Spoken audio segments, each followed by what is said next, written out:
YouTube. What's really good, man? It's your boy Jerron Howard. I'm at you with the very first world premiere, my first fragrance review. This is actually my third video, but it's the first fragrance review. The first two videos were both response videos. One was to J.R. Ryder's fragrance collection giveaway for the Yves Saint Laurent's La Nuit de l'Homme. Big ups to him for even hosting the giveaway. Congratulations to Matthew Dro for winning the prize jewel, which is Yves Saint Laurent's La Nuit de l'Homme, a beautiful fragrance. The second video I did was also a response video. It was to Brandon, aka Cutlass Supreme, and that was his starting lineup idea. Top-notch idea, Brandon, by the way, if I didn't already mention that to you. The idea was just ridiculous. But this is my first fragrance review. I went back and forth on what I wanted to do. I decided to go with my original signature scent, not my current signature scent, which, as you may know by now, is Angel Man Pure Malt. I need a little bit more time with that. I got to make sure that review is right, even though it's been done to death. I got to give my little flair to it. I gotta do something a little bit different. So I wanted to go with something I'm very fond of. I know it. I love it. My original signature scent, which is Bulgari Black. So this is still going to be a momentous occasion for me because this is like my second favorite scent of all time right now. Bulgari Black. In 1998 is when this came out. The nose behind this is none other than the genius herself, Annick Menardo.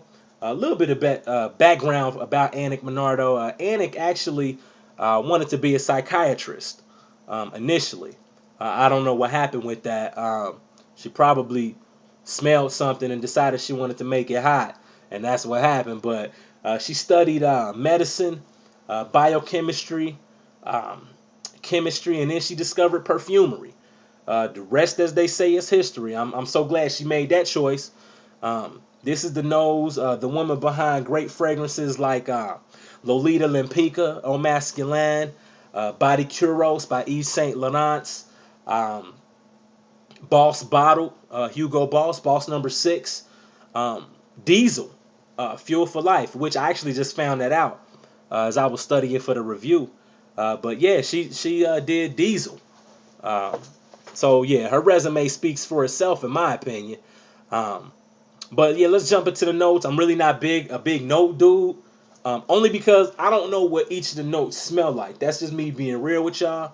I don't want y'all to think I know like all about the notes. But I will still list the notes for you because I'm sure some of you do know all about the notes. Top notes in this are black tea, rosewood, and bergamot. The middle notes or the heart notes are cedar, oak moss, and vanilla. And then to kind of round out the base with the dry down is the amber, sandalwood, and musk. So upon the first spray, when I spray this, it's like citrus real quick. But then it's gone. It's like a whisper. And then it's out of there. And then you're going to get hit with tea and rubber. Tea and rubber. Rubber and tea. Now, I would caution you not to spray too much of this because the rubber can tend to be overpowering if you do that. My recommended method of application is going to be 2 to the neck and then maybe 1 on each forearm. No more than that. You definitely don't want to overspray because you will really smell like rubber, rubber. And that's what turns a lot of people off as far as this scent is concerned. A lot of people can't get past the first 30 to 45 minutes of rubber. So they wash it off or they get rid of it. But once you get past that, I'm telling you, it's a thing of beauty. Once you get past that initial rubber, it's like gonna hit you with this vanilla, and the rubber is still there. The rubber never leaves, but it's like the vanilla, that burnt rubber, and then it's like a hint of leather to it as well. Finally, kicking down to that sweeter amber and musk. I would say age as far as who can wear this. I would say anybody, to be quite honest with you. I think that if you're bold enough to wear this, then wear it. I don't see a lot of high school guys wearing it, but if you're a junior or you're a senior, and you want to get ridiculous for your junior or your senior prom, this a scent you could rock. I won't say safely rock, because you do take a risk wearing this. The woman that you're with may not like it. The people that you're around may not dig it. But I think that it does fit your personality. If your personality is a risk taker, then this fits you. So I don't really give it an age limit. I think that, definitely in your 20s, your 30s, you can wear this. It's not going to be a lot of people wearing it, so you will be unique in that aspect.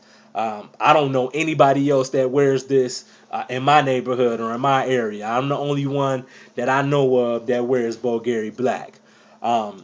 Projection.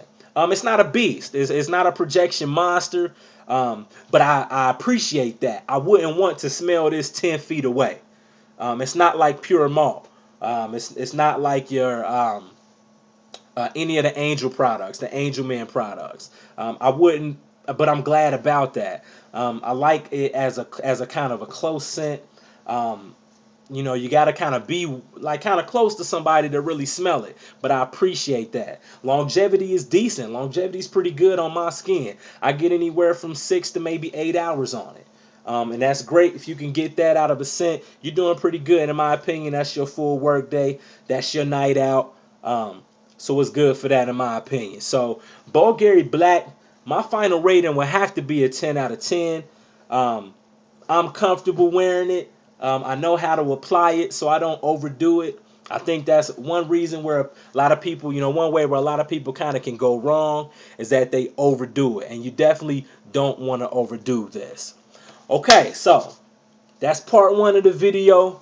Like I said, if you've seen my first couple videos, then you know I don't just stick with the part 1. I got a little bit of, of swag I want to try to bring to it.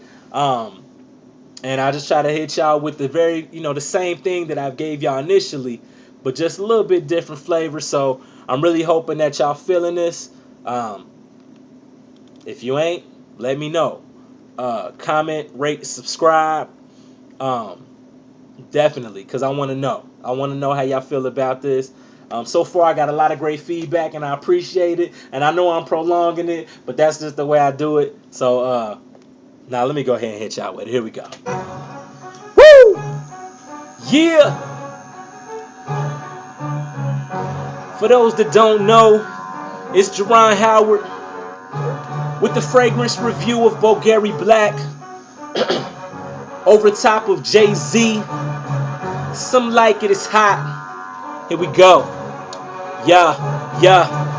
Bulgari Black from the house of Bulgari. Anik Minardo, I'm sorry. It's a real daring scent, so homie, please try your luck. Slick back box, bottle shaped like a hockey puck.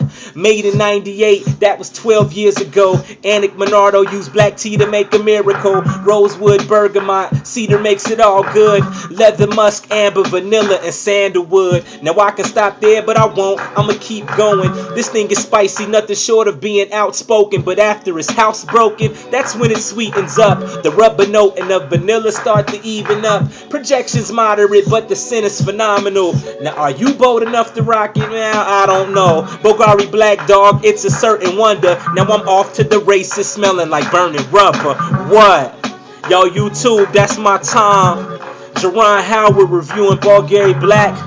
Shout out to JR Ryder. Shout out to the Kid NY. Shout out to Cutlass Supreme SL. Shout out to Pegasus 27. Shout out to Hiro Yukazuma. I hope I'm pronouncing it right. My man Miguel. Also shout out to the homie, the one, the only, the fragrance guru himself, MARC, aka Robes 8. Welcome back. Peace.